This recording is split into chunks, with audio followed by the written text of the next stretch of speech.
अस्सलाम वालेकुम। आज हम आपके सामने ओ लेवल्स की एक वीडियो लेके आए हैं इस्लामियात की, जिसमें हम डिस्कस करेंगे ऑथेंटिसिटी ऑफ अहादीस। ठीक है, तो शुरू करते हैं। Authenticity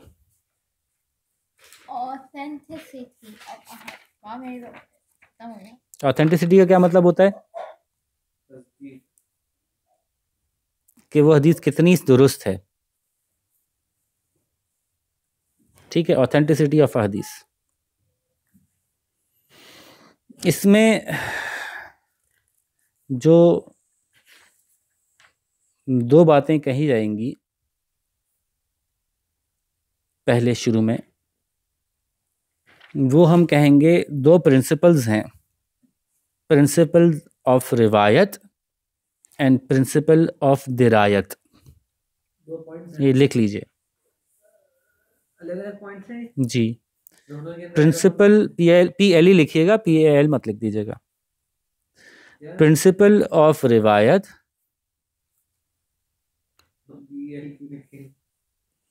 and principle of दिरायत। रिवायत एंड दिरायत। दिरायत मतलब बताता हूँ, दिरायत बताता हूँ। DIRAYAT, दिरायत। प्रिंसिपल ऑफ रिवायत एंड प्रिंसिपल ऑफ दिरायत, अलग अलग टॉपिक हैं। रिवायत क्या होता है? प्रिंसिपल ऑफ रिवायत इज एग्जामिनिंग, आप पहले से लिख सकते हैं, नीचे हम पहले से examining the chain of transmitters,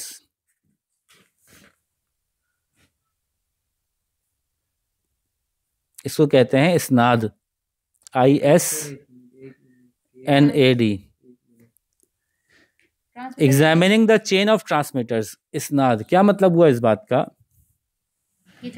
कि जिन लोगों ने वो अहादीस ट्रांसमिट की हैं, जिन लोगों से वो हदीस पहुंची हैं, A ने B को कहा, B ने C को कहा, C ने D को कहा, D ने E को कहा, जिन लोगों से वो हदीस हम तक पहुंची है, उन तमाम लोगों के बारे में तफसील से मालूम करना कि वो नेक थे कि नहीं थे, सच्चे थे कि नहीं थे। मैंने बताई भी थी बात आपको। उन्होंने कभी झूठ बोला, कोई गुनाह का काम किया, नमाज बाकायदगी से पढ़ते थे, अपने इलाके में कैसे मशहूर थे। तो वो तमाम लोग, आप हैरान होंगे शायद कि वो तमाम लोग जिनके बारे में, जिन्होंने किसी भी हदीस को नरेट किया है, ट्रांसमिट किया है, उन तमाम लोगों के बारे में बड़ी तफसील से मौजूद है, एक एक शख्स के बारे में कि कौन था, ये कौन था, कहाँ रहता था, किस तरह का इंसान था, किस तरह की आदत थी। जिस शख्स के बारे में मालूम ही नहीं हो सका कि कौन था, तो वो सनद के अंदर उसका दर्जा ऊपर नहीं होगा। जिस शख्स के बारे में जितना ज़्यादा मालूम होगा कि वो बहुत अच्छा आदमी था, बहुत नेक आदमी था, सनद के एतबार से उसकी बात ज़्यादा काबिल कबूल होगी। हो सकता है वो अच्छा आदमी उसका अभी जो हदीस हमें रिलेट हुई, इसमें ABCD के नाम हैं। हर नाम को जांचा जाएगा कि ABCD में से कोई कमतर शख्स तो नहीं था। अगर किसी हदीस की रिवायत में कोई एक सहाबी कमतर होंगे तो उस हदीस को क्लासिफाई अलग तरीके से किया जाएगा। बता दिया जाएगा कि ये रिवायत के एतबार से X थी या Y थी या Z थी। ये तफसीलात अभी आगे आएंगी कि अगर कोई कमतर मिलेगा रिवायत के एतबार से तो उस हदीस को क्या कहा जाएगा, ये अभी आगे आएगा। लेकिन प्रिंसिपल ऑफ रिवायत समझाया मैंने आपको कि प्रिंसिपल ऑफ रिवायत क्या है, कि ट्रांसमीटर्स को जांचना करीब से।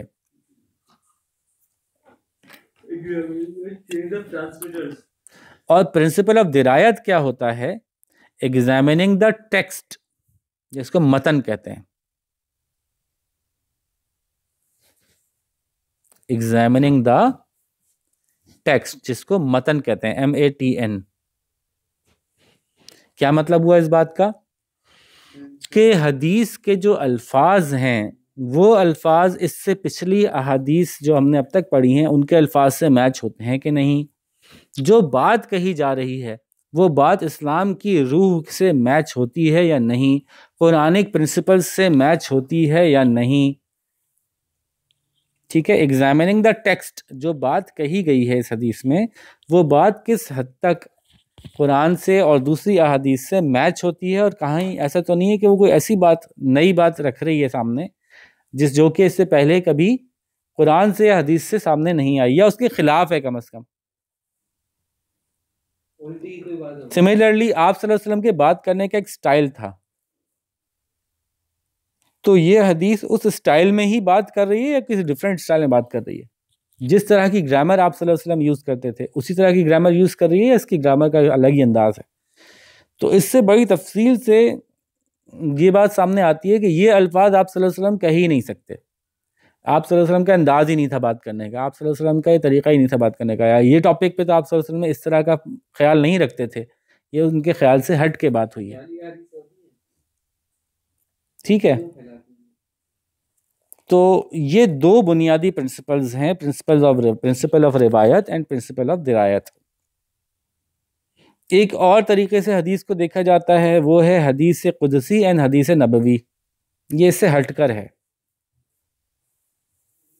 ये अलग टॉपिक है। जी। अब हदीस की क्लासिफिकेशन में आ रहे हैं ना, बुक्स से निकल गए हम। एक हदीस को क्लासिफाई करने के लिए उसकी रिवायत और दिरायत को चेक किया जाता है, ये क्लासिफिकेशन नहीं है, तो प्रिंसिपल्स आ गए। अब हम क्लासिफिकेशन पे आ रहे हैं। पहले हमने उसूल बताए कि दो उसूल हैं, रिवायत को परखा जाएगा या दिरायत को परखा जाएगा। अब हम बात कर रहे हैं कि हदीस की क्लासिफिकेशन होती हैं बहुत सारी। दोनों ऑथेंटिसिटी नहीं है। क्लासिफिकेशन के मुख्तलिफ अंदाज हैं। एक अंदाज है कुदसी वर्सेस नबवी। कुदसी QUDSI, वर्सेस नब्सी लिखते हैं। नबवी। नबवी, कुदसी are statements of Allah.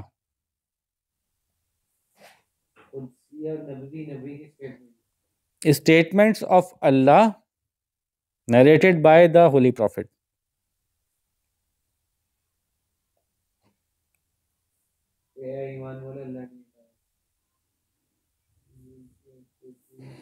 Qudsi are statements of Allah narrated by the Holy Prophet कि अल्लाह ये कह रहे हैं, अल्लाह तुमसे ये कहना चाहते हैं, अल्लाह अपने बंदों से ये कहना चाहते हैं। ये कुरान नहीं होती, ठीक है, कुरान की आयत नहीं होती। आप सल्लल्लाहु अलैहि वसल्लम ने से अल्लाह ने कुछ कहा और अल्लाह ताला के इस बात को आप सल्लल्लाहु अलैहि वसल्लम ने वैसे ही बयान कर दिया कि अल्लाह ताला अपने बंदों से ये कह रहे हैं, अल्लाह ताला अपने बंदों को ये फरमा रहे हैं। ऐसी अहादीस को अहादीस कुदसी कहते हैं। और वो अहादीस जो आप सल्लल्लाहु अलैहि वसल्लम ने बयान फरमाई, उन अहादीस को statements of the holy prophet, ज़्यादा होंगी, जाहिर है,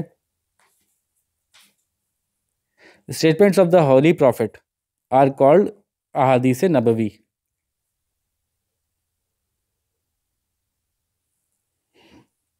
अब अहादीस कुदसी जहाँ पे आपने लिखा है वहाँ पे ऐड कीजिए कि अहादीस कुदसी तकरीबन 1000 हैं, जबकि अहादीस नबवी 10,000 से भी ज़्यादा हैं।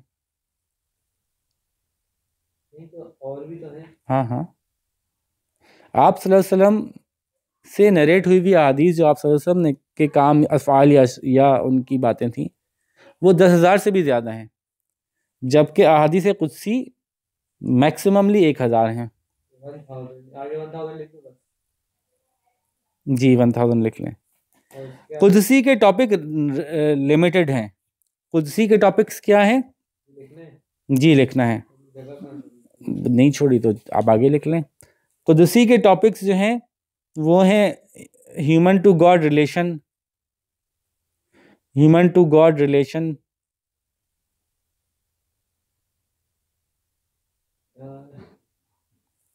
ठीक है, तौहीद and worship,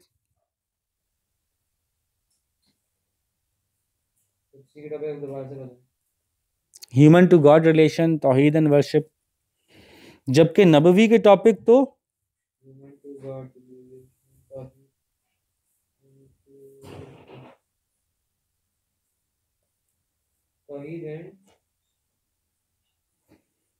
Towhid and worship, जबकि नबवी के topics wide range of topics, हर चीज़ पे मौजूद है।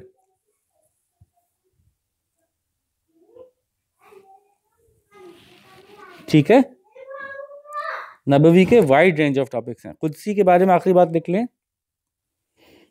कि कुदसी is based upon sayings of अल्लाह। कुदसी is based upon sayings of अल्लाह, जबकि नबवी is based upon sayings and actions ये लाइन फिर खत्म। of prophet. sayings of Allah है ना। Qudsi is sayings of Allah only and Nabawi is sayings of prophet and actions of prophet, दोनों cover होता है। तो ये एक क्लासिफिकेशन थी, कुदसी एंड नबवी। पीछे दिए हुए उसूलों में अब की वजह की मदद से हम मजीद क्लासिफिकेशंस कर सकते हैं। saying and नबवी भी क्या है? Saying and actions.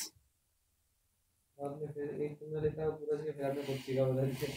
अब आगे चलते हैं, यहाँ तक हो गई भी सबकी बात। फर्दर टाइप्स ऑफ अहादीस, हेडिंग ये हेडिंग डाल दें।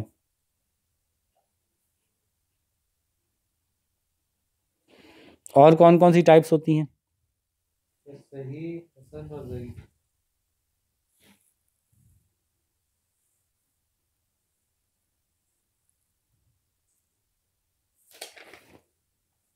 फर्दर टाइप्स इसी की बुनियाद पे, जैसे कुदसी और नबवी थी, इसी की बुनियाद पे फर्दर टाइप्स 4 हैं। तो फर्दर टाइप्स के नीचे एक हेडिंग लगाइएगा, एज पर नरेटर और अथॉरिटी। फर्दर टाइप्स के नीचे क्या लगाएं? एक और हेडिंग लगाएं, लिखें एज पर नरेटर और अथॉरिटी। नरेटर और अथॉरिटी के एतबार से हदीस की 4 टाइप्स हैं। मतलब एज पर नरेटर और अभी समझ में आएगा कि कहाँ से आई हदीस। जैसे कि एक टाइप है कुदसी, ये डिवाइन होती है आपने कुर्सी दोबारा लिखवा दी। जी। एक और टाइप है, एक और तरह से क्लासिफाई कर रहे हैं ना। एक है कुदसी, थोड़ा स्पेस छोड़ के लिखा करें। दूसरी है मरफू, पहले लिख लेते हैं स्पेस छोड़ छोड़ के, फिर मैं एक्सप्लेन कर देता हूँ। ऐसे करूँ?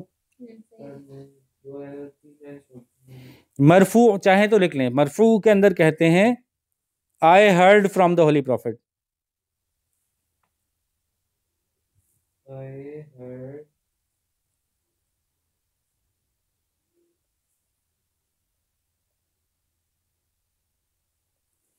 मरफू कहते हैं I heard from the holy profit.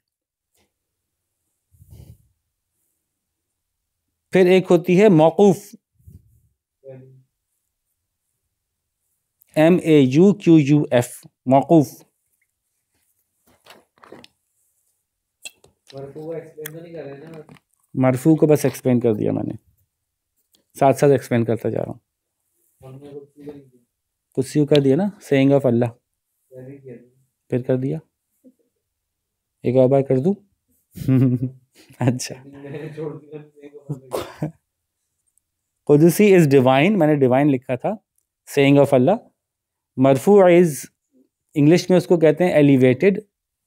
ये एक्चुअली इसका बनेगा नरेशन जो आप सल्लल्लाहु अलैहि वसल्लम से सुनी और आगे बताई। ये जो बहुत अच्छा जुमला है इसमें, I heard from holy prophet, बहुत अच्छा एक्सप्लेन करता है इसको। मौकूफ है a statement of a companion,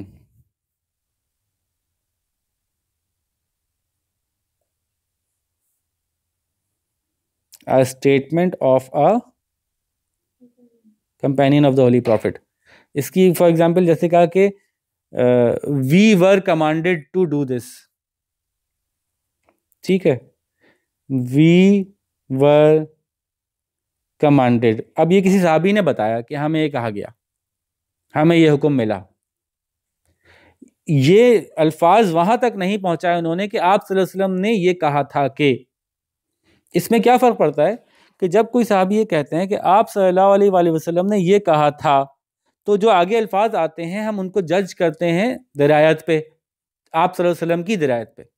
कि क्या ये आने वाले अल्फाज आप सल्लल्लाहु अलैहि वसल्लम के अल्फाज से मैच करते हैं या नहीं। वो तो मेरे पास वो जब सहाबी ने कहा कि हमें ये हुक्म मिला के, तो फिर हम उसमें दरायत चेक करते हैं उन सहाबी की, कि उन सहाबी के वो अल्फाज जो पीछे मुख्तलिफ हदीस में आ चुके हैं, क्या ये अल्फाज उन सहाबी के स्टाइल ऑफ कम्युनिकेशन से मैच कर रहा है या नहीं कर रहा है। तो मरफू और मौकूफ में किसकी दरायत चेक की जाएगी, इसका डिफरेंस आएगा। ठीक है भाई। और आखिरी है जो और लेट लोगों से रिलेट करती है, वो है मकतू। कता से कहते हैं मकतू। मकतू ऐसे लिखें, यानी ये किसी नॉन कंपेनियन ने फरमाया। अब आप कहें कि ये हदीस कैसे बनेगी, जब ना आप सल्लल्लाहु अलैहि वसल्लम ने फरमाया ना किसी सहाबी ने फरमाया, तो फिर ये हदीस कैसे कहलाएगी। कहलाएगी फॉर एग्जांपल कि किसी ताबई ने कहा कि मैंने सहाबा को ये करते हुए देखा। ताबई नॉन कंपेनियन है, ताबी सहाबी नहीं है, ताबी सहाबी नहीं है, लेकिन ताबई ने एक सहाबी को एक अमल करते हुए देखा, उन्होंने बताया कि मैंने अपने ज़माने में फ़लाने सहाबी को ये अमल करते हुए देखा, तो वह हदीस में आएगी। हदीस, मैंने कहा कि हदीस सिर्फ आप सल्लल्लाहु अलैहि वसल्लम के कौल नहीं है। अगर आपको याद हो, मैंने क्लास के शुरू में कहा था कि हदीस को जब हम कवर करते हैं तो वह आप सल्लल्लाहु अलैहि वसल्लम के कौल, आप सल्लल्लाहु अलैहि वसल्लम के अफ़आल और सहाबा के कौल और उनके अफ़आल शामिल हैं इसमें। तो अब सहाबा के अफ़आल आ रहे हैं, लेकिन सहाबा के अफ़आल को हम उसी दर्जे में रखेंगे ना, सहाबी के कौल को हम नबी के कौल के बराबर नहीं रखेंगे, अनलेस कि उन्होंने खुद ये ना कहा हो कि मैंने नबी से सुना।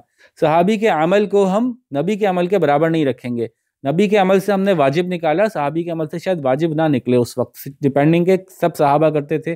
अगर सब सहाबा कर रहे थे फिर तो इजमा हो गया, लेकिन हम इसीलिए क्लासिफाई कर रहे हैं। मकतू कह के हमने पढ़ने वाले को वाजे कर दिया कि भाई ये सहाबी का अमल है, ये नबी का अमल नहीं है। तो इसका जो दर्जा कानून बनाते वक्त होगा वो कुछ और होगा, और जो नबी के अमल वाली हदीस होगी उसका दर्जा कानून फॉर्म करते वक्त अलग होगा। वो फ़र्ज़ या वाजिब या सुन्नत या मुस्तहब, इस तरह के मुख्तलिफ लेवल्स तय किए जाएंगे फिर उसके। तो इसीलिए तो इसको क्लासिफाई किया कि एक हदीस आप तक पहुंच गई कि उसमें लिखा है कि नमाज यूं पढ़नी है। आप ये ना समझें कि आप सल्लल्लाहु अलैहि वसल्लम का कौल है, आपको पता चल जाए कि मक़तू है, यानी एक ताबई ने इसको वॉच किया। तो इसका जब सामना किसी ऐसी हदीस से होगा जो मरफू होगी, तो फिर मरफू को प्रेसिडेंस दी जाएगी, वो ऊपर रखी जाएगी, क्योंकि आप सल्लल्लाहु अलैहि वसल्लम का कौल है। ठीक है। तो मक़तू को कहेंगे narration from a successor of companion.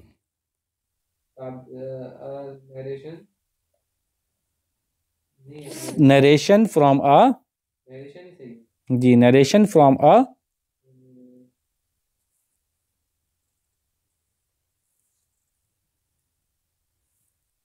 SUCCE SUCCESSOR, narration from a successor of the companions.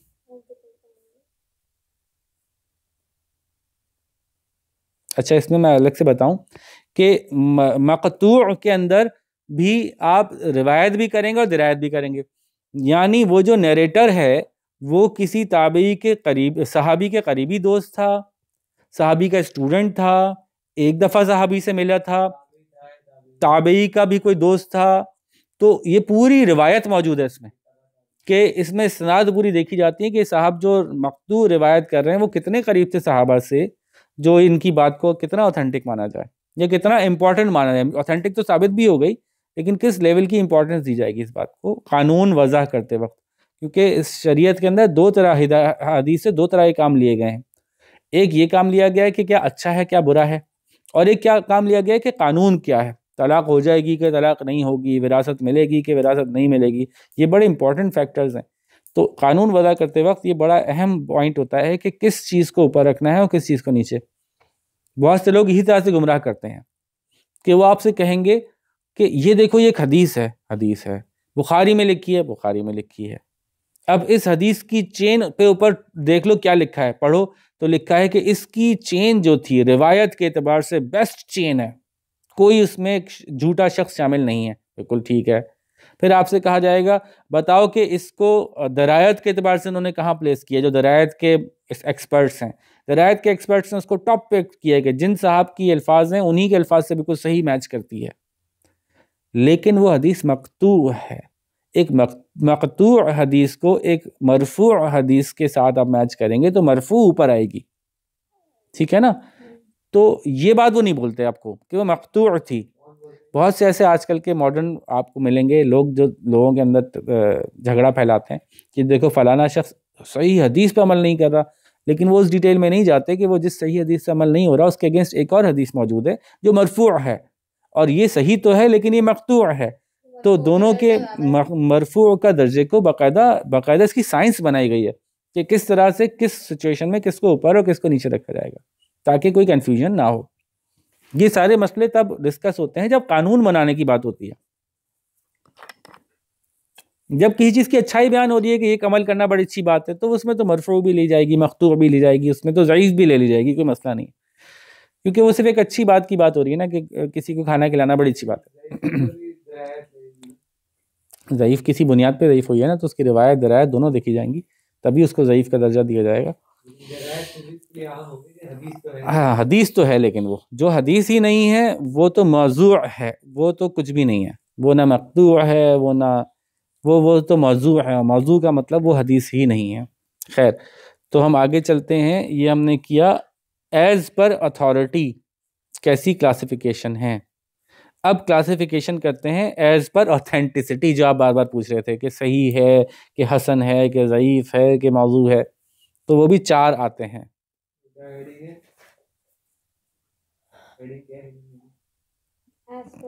Heading डालिए आप as per authenticity, as per authenticity. सब बच्चे सुन रहे हैं ना भाई? सो तो नहीं गए? चलें, एक नहीं सोई, दूसरी सो गई, दूसरी का माइक सो गया है। जबार भाई आप जाग रहे हैं? चलें, गुड। अब ऑथेंटिसिटी के एतबार से आपने नाम बहुत सुने होंगे, आपने मरफू, मकतू और मौकूफ़ के नाम कम सुने होंगे। आपने ऑथेंटिसिटी, अक्सर लोग जो लोगों को चक्कर देते हैं वो ऑथेंटिसिटी तक बता देते हैं लेकिन उसकी अथॉरिटी नहीं बताते, ठीक है। तो ऑथेंटिसिटी बहुत मशहूर है जी, लोगों ने बहुत सुनी हुई है। नंबर 1 है सहीह। सहीह यहीं एक्सप्लेन कर दूं? Absolutely correct.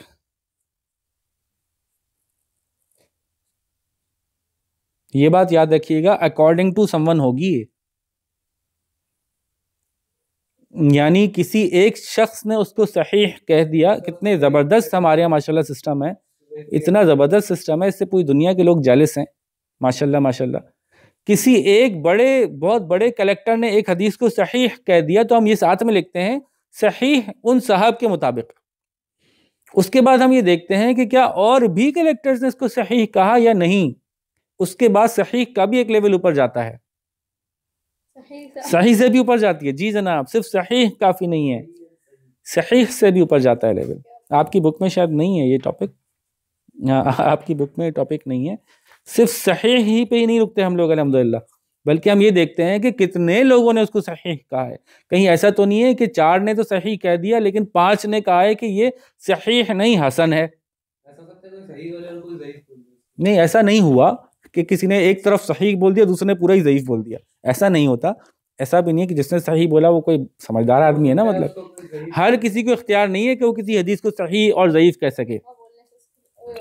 ये भी लिमिटेड लोग हैं, ये लिमिटेड लोग हैं और ये ख़त्म हो गए, उसी ज़माने में थे, बस उन्हीं की कमेंट्री ली जाती है। और इन्होंने 20-20, 25-25 किताबों के वॉल्यूम्स मोटे मोटे छापे हैं ये बताने के लिए कि ये शख्स ऐसा था, ये शख्स ऐसा था, ये शख्स ऐसा था, ये शख्स ऐसा था। तो हज़ार लोगों के बारे में पूरी तफासिल लिखी उन्होंने, मिल के आए बाकायदा के जा के। फिर उन्होंने ये बताया इस हदीस पे फ़लाने जो बड़े कलेक्टर हैं, उन्होंने इसको सही कहा, और उनके साथ एक और साहब थे, उन्होंने इसको यूं कहा, उनके साथ एक और साहब थे, उन्होंने यूं कहा, उनके साथ एक और साहब थे, उन्होंने यूं कहा। तो एक एक हदीस के ऊपर उनके जस्ट बाद के स्टूडेंट्स ने ये पूरे दलाइल कायम किए, और वहां पे इन्होंने इतना डिटेल काम कर दिया कि उसके बाद हमें दोबारा पेन उठाने की अब जरूरत नहीं है। तो ये सारे काम 400 AH में हो गए थे, 400-500 AH के अंदर। AH आज 1400 AH है, आज से 1000 साल पहले काम हो गए। आज कोई शख्स, आजकल लोग ये भी कर रहे हैं, शुरू से निकाल रहे हैं, नहीं नहीं हम बताएंगे सही हदीस कौन सी। अरे भाई, इस पे सारा काम होके बंद हो गया, कंप्लीट हो गया काम। अब आप कर भी नहीं सकते, आप जाके कैसे मिलेंगे उस शख्स से जो नरेटर था? आप चेन में किसको मिलेंगे? तो ये काम अल्हम्दुलिल्लाह राइट टाइम पे उन्होंने बिल्कुल जबरदस्त कर दिया कि सब लोगों के, जितने लोगों की नरेशन में नाम आए, सब लोगों से जा के मिलके, उनके खानदान वालों से मिलके, उनके पड़ोसियों से मिलकर उन नामों को चेक कर लिया। जिस जिस बड़े बड़े आलिम ने कहा कि ये सही है, उस आलिम से मिले, उसके शागिर्दों से मिले, दूसरे उलमा से मिले जिन्होंने कहा कि ये सही नहीं, एक लेवल कम है, उनका आर्ग्यूमेंट सुना कि क्यों उनको किससे मुलाकात हो गई जो उन्होंने कहा, दिरायत पे कहा सही नहीं है, हसन है, या रिवायत पे कहा। तो बड़ी तफसील से ये सारा टेक्स्ट मौजूद है, जो कि अगर आप कलेक्ट करना चाहें तो पुराने ज़माने में तो ये आम आदमी के कलेक्ट करने का इख्तियार भी नहीं था, इतना पैसा खर्च होता था कि अगर ये सारी मालूमात आप एक जगह जमा करना चाहें आज से 50 साल पहले, तो ये कोई शख्स नहीं कर सकता था, इसके लिए इदारे चाहिए होते थे। इतनी किताबें हैं, पूरी लाइब्रेरी बनती थी इसकी, और ये बड़ी नायाब किताबें होती थी। अब क्या हो गया, इंटरनेट के दौर में ये सब कुछ MB के अंदर आ जाता है। ये अल्लाह का बड़ा फजल हो गया कि अब ये सारी किताबें, सारी मालूमात जो है वो मिला के कुछ MB या GB कहने चलें, बहुत से बहुत के अंदर ये सब कलेक्ट होके ये इन्फॉर्मेशन आ जाती है। अब बहुत सारी आपके पास ये ऑप्शंस अवेलेबल हैं कि आप इसको, वो लाइब्रेरीज जो हैं वो ऑनलाइन में कन्वर्ट हो गई हैं। ठीक है, तो अल्हम्दुलिल्लाह आज के दौर में भी अगर हम रोएंगे इस बात पे कि पता नहीं हम सही हदीस पे अमल कर रहे हैं कि नहीं कर रहे, तो वो बड़ी लाइल्मी और बेवकूफ़ी की बात होगी। लेकिन बहरहाल अभी भी बहुत से लोग अपनी ऐसी चला रहे हैं दुकान कि वो लोगों को बहुत सी ऐसी हदीस के पीछे लगाया हुआ है जो सही नहीं है, साबित हो चुका है, बात हो गई। बहुत से ऐसे लोग अपनी दुकान इस तरह चला रहे हैं कि एक हदीस जो साबित हो गया कि वो सही, एक किताब में सही लिखा हुआ है, लेकिन दूसरी किताब में उस पर हसन के दर्जे में है, तीसरी किताब में उस पर एक और नरेशन, एक और इन्फॉर्मेशन मौजूद है, लेकिन वो उठा लेते हैं, लोगों को पता नहीं होता, फिर उस पर बहस करते रहते हैं, देखो सही हदीस पे अमल नहीं करते। ठीक है जी, ऐसे कह के लोगों के दिल एक दूसरे से खराब करते हैं। तो सही इज दी एब्सोल्यूट करेक्ट हदीस। This means, absolute correct means no weakness in, आप बताइए, नो वीकनेस इन, अरे यार बताओ भाई, कोई बताओ, शाबाश। नो वीकनेस इन, मैंने 2 उसूल ही तो बताए हैं हदीस को बरकने के भाई। नो वीकनेस इन रिवायत, नो वीकनेस इन दिरायत। नो वीकनेस का मतलब हर बंदा बिल्कुल परफेक्ट है जो बोलने वाला है, और अल्फाज बिल्कुल परफेक्टली मैच कर रहे हैं, लेकिन ये एक सही मौकूफ भी हो सकती है, ये एक सही मक़तू भी हो सकती है। सिर्फ सही कहना काफ़ी नहीं होगा। बात समझ रहे हैं ना, कितनी इंपॉर्टेंट बात है कि सही तो है, लेकिन सही क्या है? सही कुदसी है, सही मरफू है, सही मक़तू है, सही मौकूफ है, सही किसी भी टाइप की हो सकती है। दूसरी जो काइंड है, 4 ही हैं इसमें, तो जिनको जो थक गए हैं वो शुक्र अदा करें कि 4 ही हैं, ख़त्म हो जाएगी ना क्लास जल्दी। दूसरी है जी हसन, सही से एक लेवल नीचे, ये गलत नहीं है, गुड चाहिए। हसन की वाले हदीस की, लेकिन हम लोग सही का दर्जा, सही आगे सही का दर्जा उसके ऊपर हो जाएगा, ये कहेंगे अ लिटिल वीकर। अब इसकी पूरी एक्चुअल डेफिनेशन है, ओ लेवल्स में रिक्वायर्ड नहीं है, तो मैं जा नहीं रहा उस डेप्थ में, ठीक है। A little weaker in chain of रिवायत। क्या होता था वीकर? कोई एक साहब, थोड़ा सा कुछ उसमें शक है, ये वो साहब कैसे थे? नहीं, चेन ऑफ रिवायत, little weaker in chain of, क्या मतलब हुआ कि इन साहब को जब इस चेन में फॉर एग्जांपल 15 लोग थे, 15 लोग का दर्जा लिया आपने। 15 लोगों के ऊपर 50 लोगों ने कमेंट्री लिखी, हर बंदा जाके मिला, हर बंदा, उन 50 लोगों में जिन्होंने कि उन 15 लोगों के बारे में बात की, उन 50 लोगों में से 2 लोगों ने कहा कि कुछ थोड़ा सा मसला महसूस हो रहा है किसी बात में उनकी। उन्होंने एक दफा एक साहब से आटा खरीदा था, पैसे वापस नहीं किए थे, है ना। ये इस तरह से जज करते थे लोगों को, इतना इतना एक्यूरेटली। वो कैसे पता आटा खरीद? जा जाके मिलते थे, जा जाके मिलते थे मोहल्ले वालों से, पड़ोसियों से, जी पड़ोसियों से, रिश्तेदारों से, दुकानदारों से जा जाके मिला करते थे। एक मेरी कॉल आई है, मैं उसी एक्सप्लेन करता हूँ ज़रा। अब जो आपके पास आया ना, जो सही है, इसको हमने लिख लिया एब्सोल्युटली करेक्ट, उसके बारे में मज़ीद इन्फॉर्मेशन ये है। Each narrator in the chain of command must be trustworthy, लिखने की जरूरत नहीं है, सुन लें खाली। Each narrator must be reliable, the इस्नाद मस्ट बी कनेक्टेड, मुत्तसिल। कनेक्टेड का मतलब ये बात साबित हो कि फलाना फलाने से मिला था। अब एक साहब ने कहा जो कि रहते हैं कूफा में कि मैं मदीना में एक साहब से मिला था, तो उनको साबित करना पड़ेगा आप गए थे मदीना, क्या क्या देखा आपने वहां पे, कौन कौन लोगों से मिले, क्या करेंसी चल रही थी, उस चीज के दाम कितने थे वहां पे उस वक्त। बड़ा डेप्थ में पूछा जाता था उनसे कि अगर आप कोई हदीस बयान कर रहे हैं कि मैं फलानी जगह पे फलाना साहब से मिला था, तो उन साहब से मिलना साबित कीजिए। अगर आपने किसी बंदे, आप हदीस लिख रहे हैं, मैंने किसी से पूछा कि हदीस, उसने बताया मुझे कि ये हदीस है, तो आप पूछेंगे कि आपने जिससे पता चला था वो कहाँ रहता था। हाँ, उससे तफसीलात पूछेंगे। तो ये लोग जो होते थे ना, ये लोग जो जो इसको चेक करते थे, ये बहुत एक्सपर्ट होते थे लोगों के और जगहों के बारे में, एक एक चीज़ का उनको खबर होती थी। इमाम बुखारी की मिसाल लेते जैसे इमाम बुखारी खुद थे, इमाम बुखारी को 16 साल जो लगे, वो क्यों लगे, वो सफ़र में लग गए, वो जा जा के मिले एक एक से। और मैं ये कहा ना कि ये काम बाद में हो नहीं सकता था, ये काम उसी वक्त के वक्त हो सकता था जिस वक्त हदीस बयान की जा रही थी, हाथ के हाथ कंफर्म किया जा सकता था। बाद में तो मरे हुए 50 साल गुजर गए, अब क्या पता क्या था कैसा था। लेकिन वो भी करते हैं, 15 लोगों के ऊपर बात आई है। उससे पहले चूंकि आपके पास ये अल्लाह का फजल हुआ कि साहबा ने कलेक्ट कर ली थी हदीस, और साहबा के बाद ताबईन ने कलेक्ट कर ली थी, और ताबीन के बाद भी कलेक्शन ऑफ हदीस मौजूद थी। तो जो साहबा और ताबीन कलेक्ट कर रहे थे, वो भी जो ताबीन और तबा ताबीन ने कलेक्ट की, उन्होंने भी कमेंट्री लिखी अपनी, उस कमेंट्री को यूज़ करते हुए इन्होंने फर्दर वो कहाँ है? उसको एक्सपेंड अपॉन किया। सब मौजूद हैं, सब मौजूद है अल्हम्दुलिल्लाह, सब लेते हैं हम, वो सब करके हम पूरा एक्सट्रैक्ट करके आखिर में बताते हैं कि यार ये है जो हदीस, इनकी बुनियाद पे हमने ये अपना पूरा जुरिस्प्रूडेंस बनाई है। जी जी, सब मौजूद है अल्हम्दुलिल्लाह। वैसे भी 26,000 जिनकी है, तो उसमें तो सारी हदीस होगी तो सही होगी। अच्छा जी, द हदीस should be free of any flaw, the word should be free of any regularity. ठीक है, फिर आते हैं हसन पे, और रिकॉर्डिंग हम जारी है हमारी। हसन के बारे में हमने कहा कि हसन जो है वो वीकर इन चेन है, लेकिन इतनी सफिशेंट है कि उसको माना जाएगा।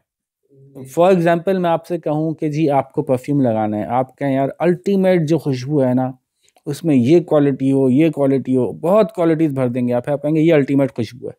एक और खुशबू होगी जो बहुत अच्छी होगी, बिल्कुल ठीक होगी, आप उसको सब जगह लगा सकते हैं, लेकिन आप कहेंगे कहीं ना कहीं थोड़ा सा कमी है इसमें,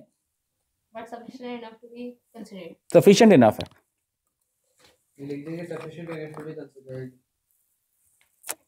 ठीक है, तो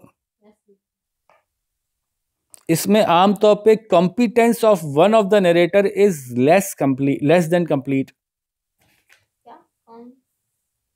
जिसके बारे में नरेटर्स को सबको आपने पढ़ा, तो जब मैंने कहा ना कि वीकनेस इन रिवायत, तो आपने तमाम नरेटर्स के बारे में जाना, एक नरेटर के बारे में थोड़ा सा कम मालूमात मिली हमें।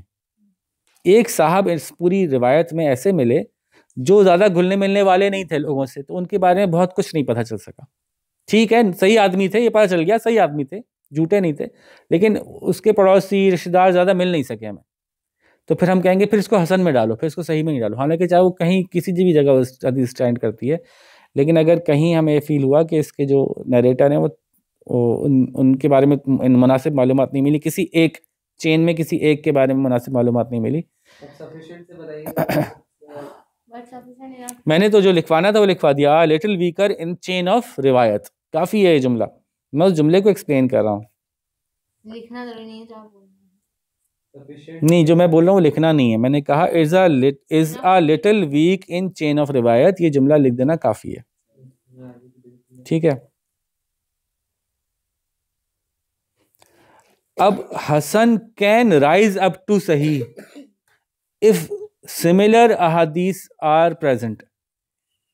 मुतवातिर। फॉर एग्जाम्पल, हाँ मुतवातिर, जबरदस्त बात हो गई कि अगर एक हसन हदीस एक टॉपिक पे आई, एक और हसन हदीस उसी टॉपिक पे आ गई, एक और हसन हदीस उसी टॉपिक पे आ गई, एक और तो अब जब एक टॉपिक पे बहुत सारी हसन जमा हो जाती हैं तो फिर उस टॉपिक को कहा जाता है ये टॉपिक अपने अंदर सही है। टॉपिक नहीं, वो पॉइंट। वो जो हदीस की बात है वो बात अपने अंदर सही का दर्जा लेगी कानून बनाते वक्त, क्योंकि उसके बारे में कई हसन मुतवातिर आ गई। बोर तो नहीं हो रहे ना आप लोग? नहीं। ठीक है, फिर आगे चलें हसन से नीचे आते हैं। आपके पास ज़्यादा तफसील नहीं है, आप लोग आसानी से कर सकते हैं। अगली आ गई फ़ौरन ही ज़ईफ़। डी से लिखते हैं ये लोग ज़ईफ़, DAEEF, ज़ईफ़। ज़वाद से होता है ना हमारे यहाँ। ठीक है, ज़ईफ़ का क्या मतलब होता है?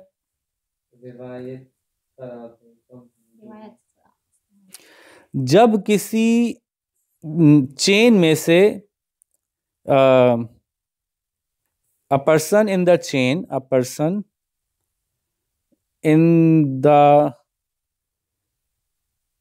chain is not authentic. A person in the chain is not authentic. Authentic मतलब सही नहीं है या ला। Or the text is deviant to Urdu वाला और या फिर English or deviant to the सही अहादीस और कुरान। डेविएंट कहते हैं हटा हुआ। जो टेक्स्ट था वो टेक्स्ट कुरान या दूसरी अहादीस से मुताबिकत नहीं रखता, दूसरी सही अहादीस से।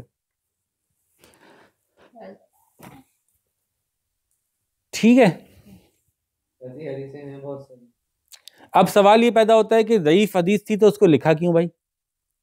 एक किताबों के अंदर जब कोई शख्स किताब जमा करना शुरू करता था, वो क्या करता था? कलेक्टर था ना। वो कलेक्टर का क्या काम होता था? वो एक हदीस सुनता था, उसको लिखता था, फिर उसके आगे तफसीलात बताता था, ये सही है कि ज़ईफ़ है कि ये हसन है कि ये कुदसी है कि मरफू है कि क्या है, तफसीलात बताता था। वो अपनी किताब में अगर ज़ईफ़ भी मिलती थी तो वो भी लिख लेता था, ताकि बाद में किसी आने वाले को वही हदीस को ये कह के ना बता दे कि ये एक और बड़ी सही हदीस मिली हमें, तो बाद में आने वाला कह सके जी नहीं, इसके ऊपर फलाने साहब तहकीक कर चुके हैं, ये सही नहीं है, ये ज़ईफ़ों की किताब में लिखी हुई है।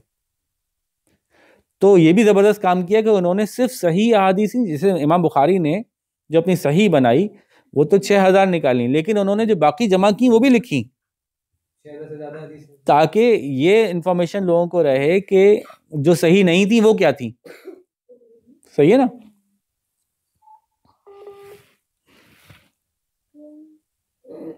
और फिर लास्ट है जी आपकी मौदू, इसको हम कहते हैं मौजू जी। मौजू, MAUDOO, इसको हम कहते हैं फैब्रिकेटेड,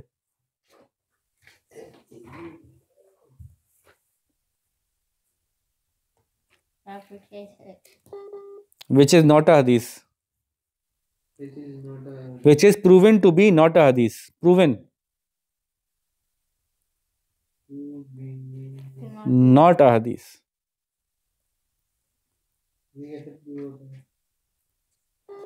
वही चेन से साबित हो गया, सारे झूठे बैठे में, कोई सच्चा है नहीं इसमें। ये बात जो कह रहा है वो तो मिला ही नहीं फलाने से, झूठ बोल रहा है, ना इसके अल्फाज मैच कर रहे हैं ना इसकी चेन मैच कर रही है, और ये ऐसी बात वो करी वो बात ना टेक्स्ट मैच कर रहा है, ना रिवायत मैच कर रही है, ना दरायत मैच कर रही है। और वो कुरान से भी वो तो बता देंगे। दरायत हो गई नहीं तो। ठीक है जी, तो ये हो गया हमारा टॉपिक यहाँ पे कंप्लीट। अब हम आपसे अगले टॉपिक में मुलाकात करते हैं। जिसमें हम आपको बताएंगे कि कौन कौन बड़े लोग थे जिन्होंने के हदीस करेक्ट की और उनकी किताबों के क्या क्या नाम थे, उसमें क्या ख़ास बातें थी। छोटा सा टॉपिक है, तो हम इसके बाद आपसे उस पर मुलाकात करते हैं।